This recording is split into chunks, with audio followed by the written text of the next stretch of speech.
Today is Wednesday, April 24th, and I'm wondering if I might just take a guess what the Cowboys' first three picks in the draft will look like. And now, a word from our title sponsor. Are all financial advisors fiduciaries? Fewer than you think. Not knowing could reduce your lifestyle. Hi, I'm Mitch Kramer, founder and CEO of Fluent Financial. A fiduciary is a regulatory term to reduce conflicts of interest in wealth management. A fiduciary always works in your best interest. A non-fiduciary advisor might put their compensation or company ahead of yours. At Fluent Financial, we are certified financial planners acting as fiduciary advisors. To learn more, go to fluentfinancial.com or Fluent Financial's YouTube channel. There's been a significant development in your laundry room.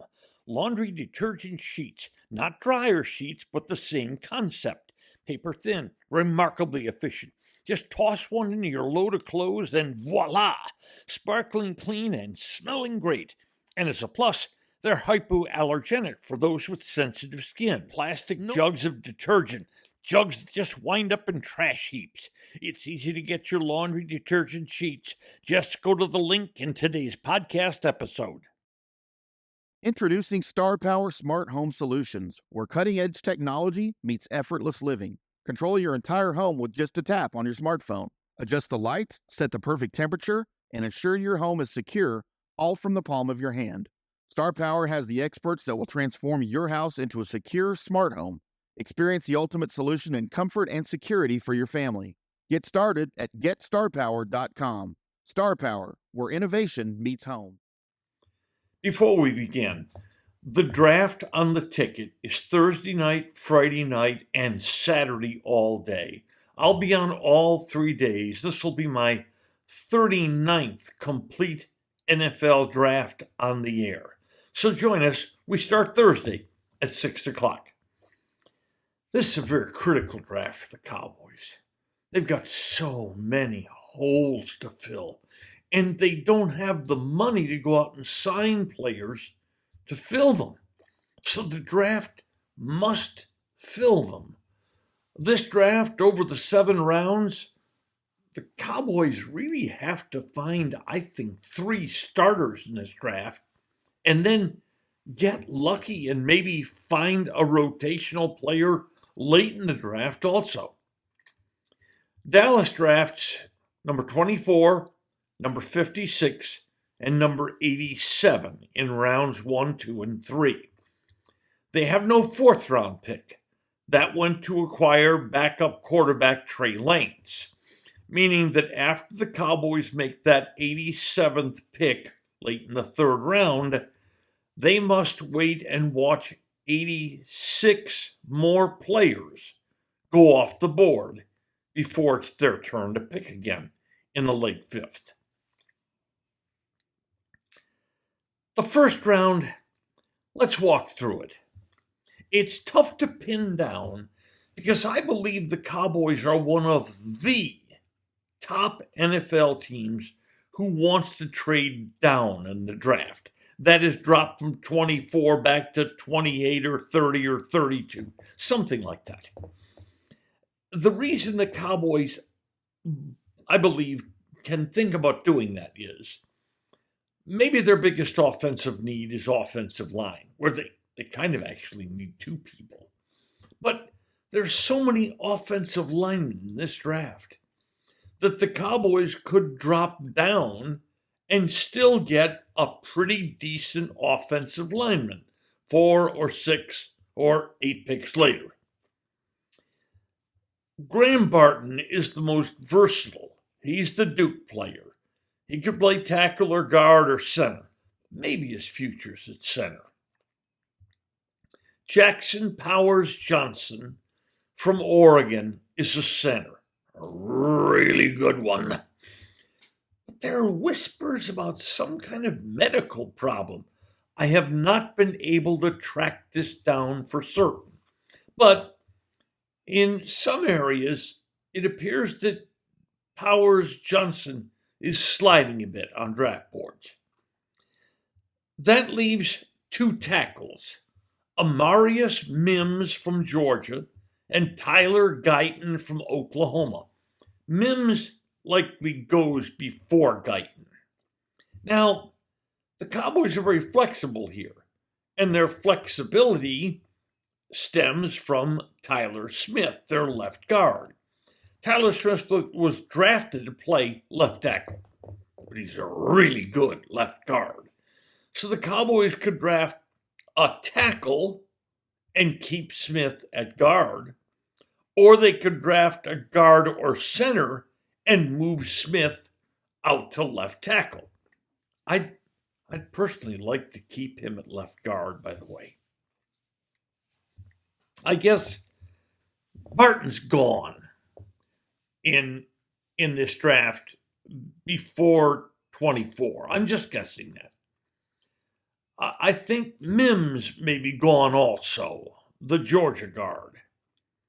That leaves Jackson Powers Johnson, and by the way, the Cowboys brought him in and Graham Barton in as part of their national visits list.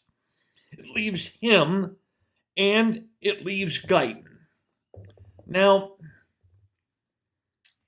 I'm guessing the Cowboys would like to see Barton or Mims slide. They would like to trade down. If none of that happens, maybe Guyton is the pick, the Oklahoma tackle. Now, what happens in rounds 2 and 3 depends on what happens in round 1 for the Cowboys. Because remember, they're drafting for need. They need people to fill holes. So if they filled a hole in the offensive line in round 1, then they look elsewhere. But if they've gone some different direction in round 1, then it becomes really important that they draft a second-round offensive lineman. But let's go on the theory that they get the offensive lineman in the first round. So what are the biggest holes left? Running back, defensive tackle, linebacker. Let's go to runner first. I think they like the UT runner, Jonathan Brooks. And if he's there at number 56, I think Dallas would have a hard time passing on him. But there are several interesting runners who should be there in the third round, like Jalen Wright from Tennessee, Brayton Allen from Wisconsin, Bucky Irving from Oregon, and maybe even Marshawn Lynch from USC. So if Dallas has a choice there in round 2, if Brooks is there, do they go to Brooks and go somewhere else in round 3? Well, let's assume first that Brooks isn't there.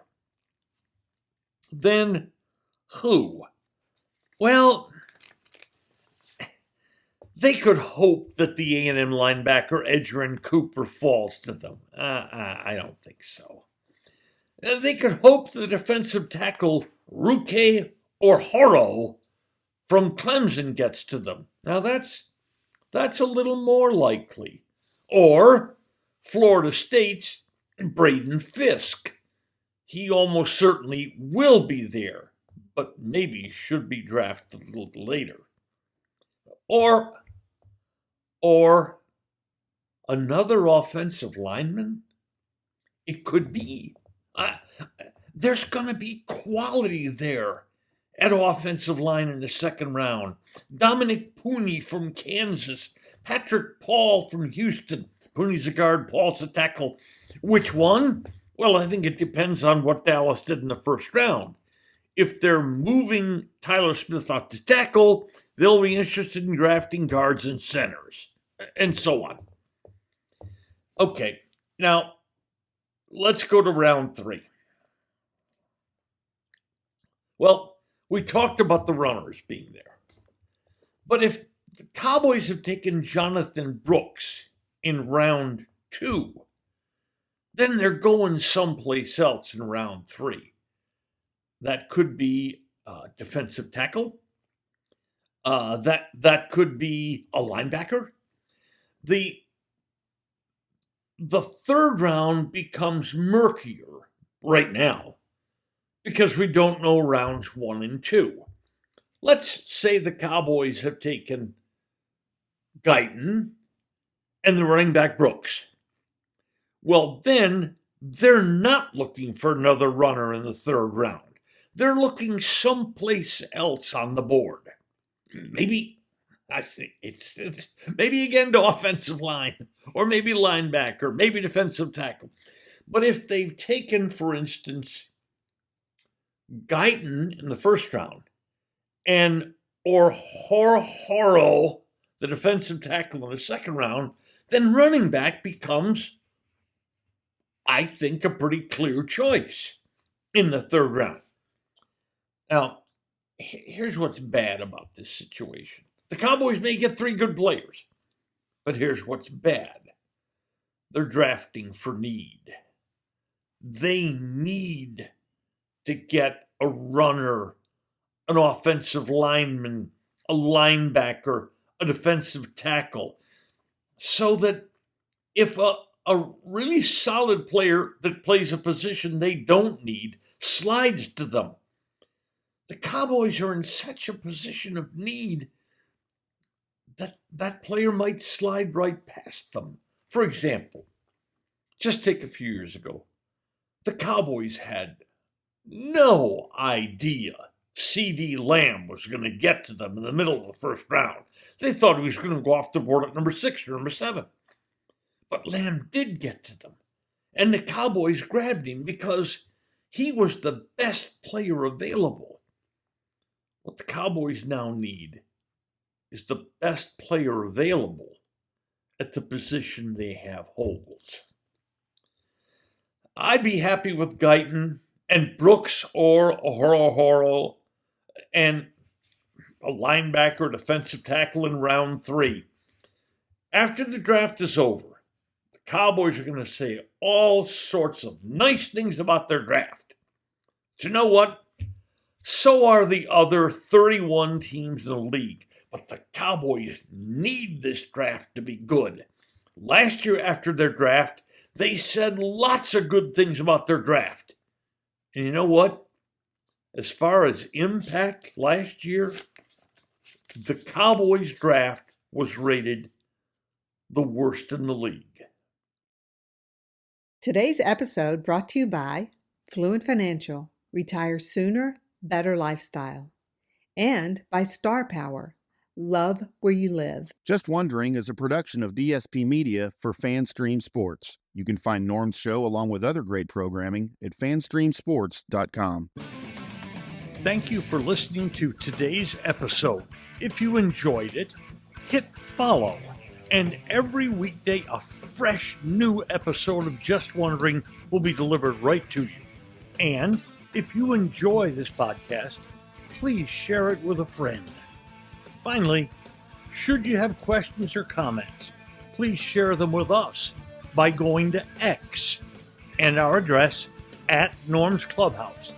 That's Just Wondering with Norm Hitzges.